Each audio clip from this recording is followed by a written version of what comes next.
Hi guys, ipakita ko lang sa inyo tong sunflower namin, oh.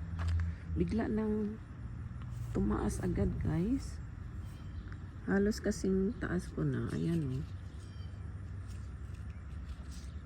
And then there's more flower coming soon too. Right there.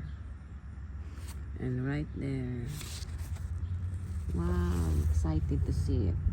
And this is the one from the pot that we moved here. Ayan, lumaki na siya, guys. Oh, nilagyan namin ng powder kasi minsan yung mga bugs. May mga bugs. Ayan, may flower na rin to. Malapit na tong matigok nung nasa pot, tapos nilipat namin dito. Ayan, na lumaki na siya. Meron pa ditong isa. Nilipat ko sila dito kasi mas gusto nila sa soil. Yan, check natin yung ating eggplant, be.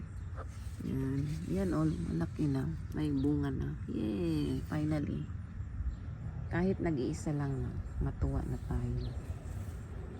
Tingnan natin yung ating cucumber.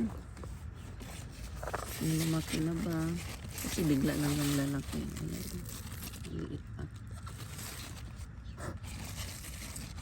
Maliit pa siya. Tingnan natin dito. Hindi ko pa pala naputulan ng dahon kasi sabi ng friend ko, kailangan daw putulan ng dahon. Yan, marami na tayong tomatoes. Yung aking tangad. Hindi na makita.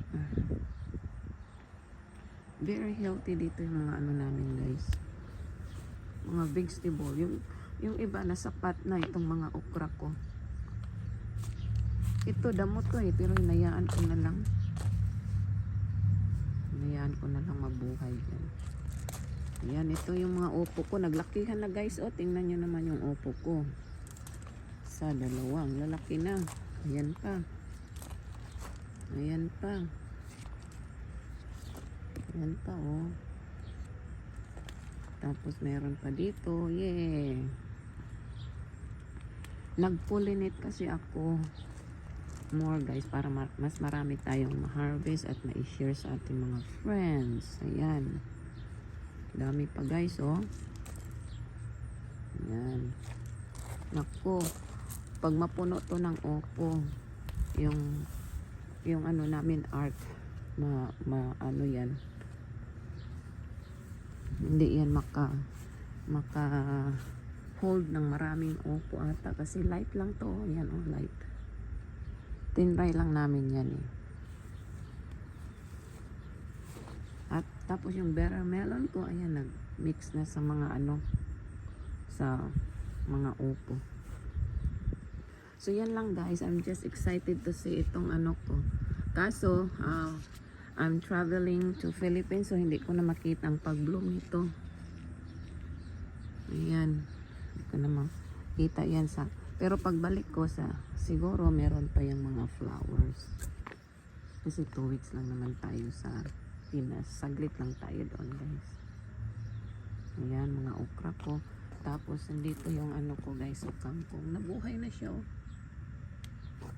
Kasi bumili kami ng kangkong, inulay ko. Tapos, yung niya, steam, tinanim ko. Ayan, nabuhay na. Naku, may upo na naman. Siguro tulad na naman to ng isang upo doon, oh, na giant upo. So hayaan lang natin yung upo dyan. Ayan, oh. Nag-iisa. Hindi naman yan kinakain. Tapos ito, magkakaroon na rin ng flower. Hanapan ko pa ng malaking pot. Kasi maganda to siya, eh. Naubusan na ng pot. Tapos ito yung iba kong mga halaman dito. Ayan. Marami pa akong ililipat dito, guys. Ito pala yung roses namin. Malapit na itong natigok. So kinat lang namin. Tapos ayan, may mga flower na, oh. Ayan. May mga flower na mag-uusbungan. And then ito, ililipat natin to siya, guys, para mas lalong lumaki. Dito ko pala nilagay yung sili namin maliliit. Sobrang anghang to, guys. Parang sa atin talaga to na sili. Kaya mag-save ako ng mga seeds nito. Sobrang anghang kasi kumuha ko No, kahapon ata yun. 2 piraso. Nako. Grabe ang anghang. Tawag nila dito is Thai Dragon. Yan, tinabi ko lang yan para alam natin yung name niya.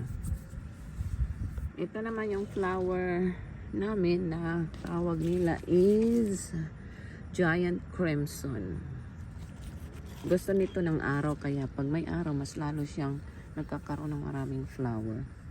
Ito naman yung aming hummingbird. Lagyan ko pa ito ng more food, pero wala pang hummingbird na pupunta dyan. Ito naman yung cactus. Alam niyo sa Pilipinas, di ba meron to? Sa luyot ata to guys. Oh, hayaan ko lang. Natatawa nga yung boyfriend ko nilalagyan ko daw ng egg. Natutuwa lang kasi ako lagyan ng egg. Yan. Kasi ganyan ginagawa ko sa Pilipinas, yung ganito na cactus ko. Nilalagyan ko siya ng egg, yung eggshell. Yan o, eggshell. So sabi ko sa partner ko, lagyan ko dito ng share. Kasi pag dadami na yung mga dahon dito, mapuno na yan, magpa-picture ako dito. Wala lang, katuwaan lang. Ayan, marami ng mga flower yung squash natin. Squash yata na tulad yan sa atin. Gusto ko tong dahon, maglambitin dito sa chair. Ayan. Kaya ipaikot natin yung ano niya dito. Ayan. Gusto kong balutin yan eh. Ito, kailangan natin i-transfer sa malaking pot. Kasi ano to eh. I think this is, if I'm not wrong, this is perennial. Victoria Blue. Victoria Blue.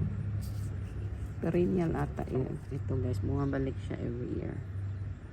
Ayan guys, ang dami pa dito guys. Oh, nako. Yan. Meron pa dyan sa unahan. Pinapakit namin yung ano. I think squash yan. Kasi dati mga upo dyan eh. Yan. So, yan lang libangan namin dito. Buti lang yung partner ko, ano siya, masipag siya mag-water ng mga plants ko guys. Plants namin. Yan. Healthy. Oh. Makain daw to eh. Hindi, pero hinayaan ko na lang, pero hindi ako kumakain ito guys. Kulitis daw to. Marami ako dyan eh. Meron pa doon. Marami akong kulitis. Iwan ko ba't may kulitis ako. Siguro yung seeds na tinanim ko, mga kulitis pala yun. Yan ang healthy. Yung iba nasa ilalim na ng porch guys. Dito sa ilalim ng porch namin, nandoon na yung iba. Naku, pag may mga bunga, ang hirap kunin ang bunga doon sa ilalim. So yan lang guys ang ating update for today, and have a good day. Enjoy the rest of your day guys. Thank you.